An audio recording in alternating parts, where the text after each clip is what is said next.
स्वागत है आप सभी का।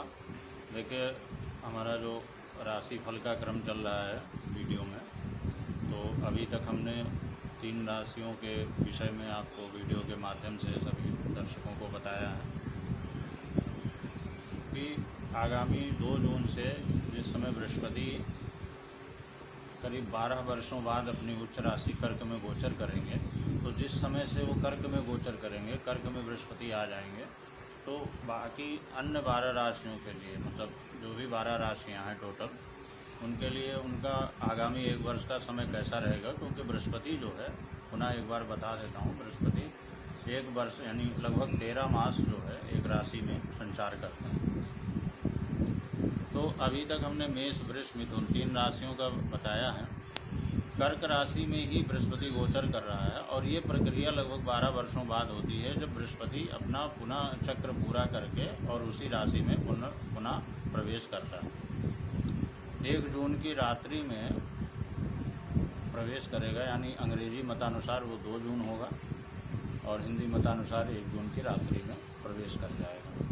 तो चूँकि कर्क राशि में बृहस्पति प्रवेश करेगा, तो सबसे पहली बात यह है कि कर्क राशि में बृहस्पति उच्च का माना गया है कि बृहस्पति अपने जो है हाई पोजीशन पर होता है, उच्च उस स्तर पर होता है।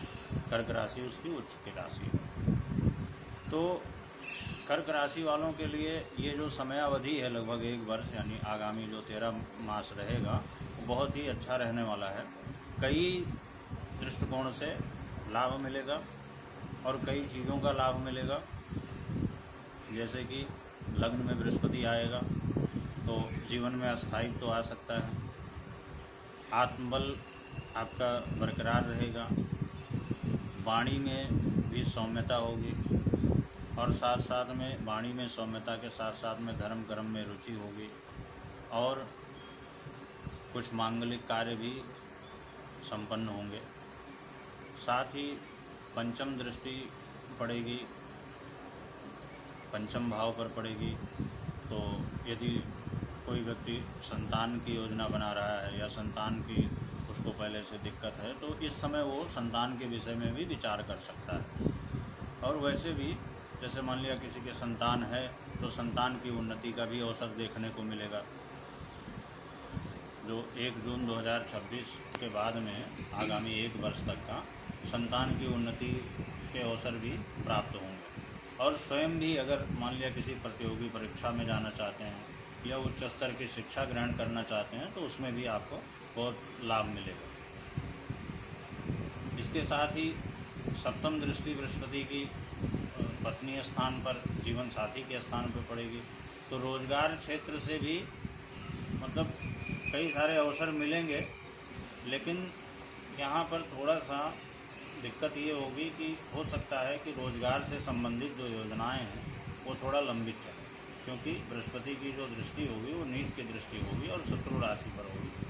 तो अवसर तो आएंगे, लेकिन हो सकता है आशानुरूप सफलता उसमें ना मिले, या हो सकता है कि समयावधि जो है अधिक लगे, थोड़ा सा विलम्ब लगे, तो स्त्री स्थान से और थोड़ा बहुत जीवन साथी के स्वास्थ्य के ऊपर भी फर्क पड़ सकता है। तो ये बहुत ही सामान्य सी बातें हैं, इसमें कोई विशेष भय या इस तरह का कोई परेशान होने की कोई आवश्यकता नहीं है, क्योंकि ये सब दैनिक प्रक्रिया के अंतर्गत आ जाता है।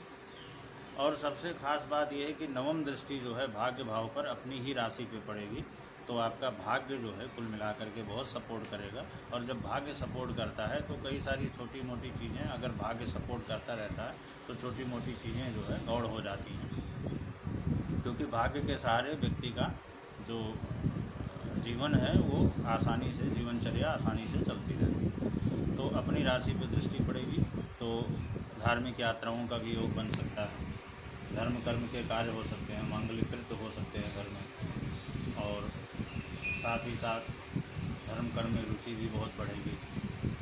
तो कुल मिलाकर के यदि देखा जाए तो कर्क राशि के लिए आगामी 1 जून 2026 से बृहस्पति बहुत अच्छा होगा और कर्क राशि वालों को इस समय का सदुपयोग बहुत अच्छी तरह से करना भी चाहिए, क्योंकि ये अवसर अब दोबारा जो है पुनरावृत्ति जो होगी लगभग 12 वर्षों बाद होती है।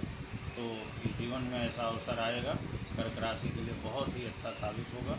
आगे की वीडियो में हम आगे की राशियों में चर्चा करेंगे। तो तब तक आप लोग अगर मेरे चैनल से नहीं जुड़े हुए हैं तो अगर किसी को जिज्ञासा है जानने की अपनी राशियों के विषय में तो वो जुड़ जाए। बहुत बहुत धन्यवाद।